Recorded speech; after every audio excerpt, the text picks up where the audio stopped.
दोस्तों नमस्कार। गलती मनुष्य की स्वाभाविक प्रकृति है, किंतु गलती स्वीकार करना और उससे सीखना सभ्य समाज की पहचान मानी जाती है।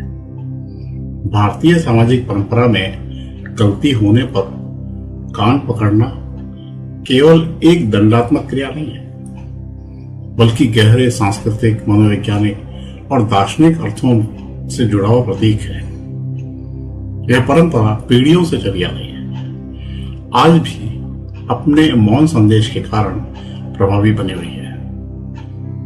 भारतीय लोक जीवन में कान पकड़ना पश्चाताप और स्वीकारोक्ति का संकेत माना गया है। बचपन में माता पिता और गुरु द्वारा गलती पर कान पकड़वाने की प्रथा इसी सोच से जुड़ी हुई रही कि व्यक्ति अपनी भूल को खुले मन से स्वीकार करे। यह एक तरह का सार्वजनिक कथन होता है कि मैंने गलती की है और उसे सुधारने का संकल्प लेता हूं। इस क्रिया में न तो हिंसा और न ही अपमान, बल्कि आत्मबोध की भावना निहित है। धार्मिक और दार्शनिक दृष्टि से भी कान पकड़ने का विशेष अर्थ है। भारतीय चिंतन में कान को श्रवणेंद्रिय कहा गया है, जो ज्ञान ग्रहण करने का मुख्य माध्यम है। प्रतीकात्मक रूप से यह माना जाता है कि गलती हुई इसलिए क्योंकि व्यक्ति ने ठीक से सुना, समझा या ध्यान नहीं दिया।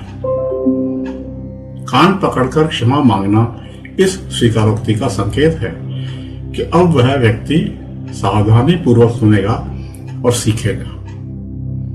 कुछ मान्यताओं में इसे बुद्धि के जागरण से भी जोड़ा गया है। मनोवैज्ञानिक स्तर पर कान पकड़ना आत्मदंड की एक कोमल विधि है।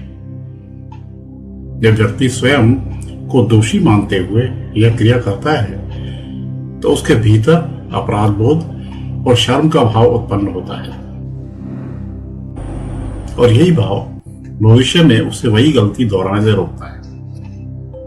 यह प्रक्रिया व्यक्ति के मन में अनुशासन और उत्तरदायित्व की भावना विकसित करती है।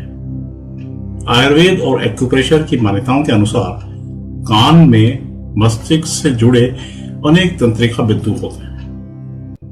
कान को पकड़ने या हल्के से दबाने से चेतना सक्रिय होती है और ध्यान केंद्रित होता है।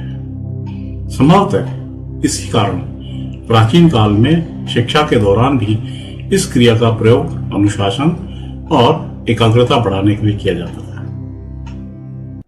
सामाजिक दृष्टि से कान पकड़ना अहंकार के विसर्जन की मुद्रा है। इसमें व्यक्ति स्वयं को छोटा कर सामने वाले को सम्मान देता है। यही कारण है कि यह क्षमा याचना का एक प्रभावी, त्वरित और मौन संकेत बन गया, जिसे समाज स्वयं रूप से स्वीकार करता है।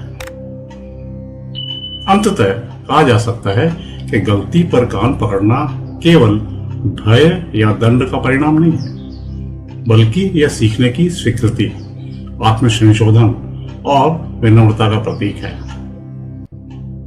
शायद इसी कारण यह सरल सी परंपरा आज भी हमारे सामाजिक जीवन में जीवित और प्रासंगिक बनी हुई है।